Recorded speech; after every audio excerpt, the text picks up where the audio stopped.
KBR news కి స్వాగతం. పేదల ఆకలి తీర్చేందుకు ఆగస్టు 15 నుండి రాష్ట్ర వ్యాప్తంగా సిద్ధమవుతున్న అన్నా క్యాంటీన్లు. జగ్గంపేట అన్నా క్యాంటీన్లో పేదలకు అన్నదానం నిర్వహించిన ఎమ్మెల్యే జ్యోతుల నెహ్రూ. స్థానిక కాకినాడ రోడ్లో గల ఎన్టీఆర్ కాంస్య విగ్రహం వద్ద ప్రతి సోమవారం తెలుగుదేశం పార్టీ ఆధ్వర్యంలో నిర్వహిస్తున్న అన్నా క్యాంటీన్ కు ఈ వారం ఆర్థిక సహాయం అందించిన స్వర్గీయ అడపా గృహలక్ష్మి జ్ఞాపకార్థం భర్త అడపా వెంకట్రావు కుమార్తెలు భావన కృష్ణప్రియ ఆర్థిక సాయంతో ఏర్పాటు చేసిన అన్నా క్యాంటీన్ ను ప్రారంభించి పేదలకు అన్నం వడ్డించిన ఎమ్మెల్యే జ్యోతుల నెహ్రూ. ఈ సందర్భంగా ఆయన మాట్లాడుతూ గత ప్రభుత్వం పేదల నోటికాడ అన్నం లాగి అన్నా క్యాంటీన్ రద్దు చేసినందుకు నిరసనగా జగ్గంపేటలో గత సంవత్సరం 7 మాసాలుగా అన్నా క్యాంటీన్ నిర్వహించడం జరుగుతుందన్నారు. పేదల ఆకలి తీర్చేందుకు ఈ ప్రభుత్వం ఆగస్టు 15 నుండి రాష్ట్ర వ్యాప్తంగా అన్నా క్యాంటీన్లు ఏర్పాట్లు చేస్తుందని, జగ్గంపేటలో అన్నా క్యాంటీన్ ఏర్పాట్లు చేసే వరకు దాతల సహకారంతో ఈ అన్నా క్యాంటీన్ కొనసాగుతుందన్నారు.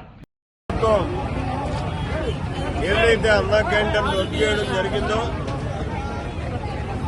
దాన్ని మళ్ళీ మన ప్రభుత్వం వచ్చేంత తర్వాత పెట్టే వరకు కూడా మేము అన్నా క్యాంటీన్ రన్ చేయడం జరుగుతుంది ప్రతి సోమవారం.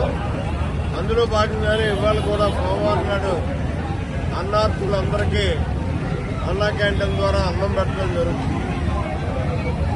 ఇది పోస్ట్ రోజులే ఆగస్టు 15 అయితే రాష్ట్ర ప్రభుత్వం తరపున రన్ అవుతుందని అనుకుంటున్నాం. అప్పుడు రన్ అయితే దీన్ని ఆప్ చేస్తాం, లేదంటే కొనసాగిస్తాం.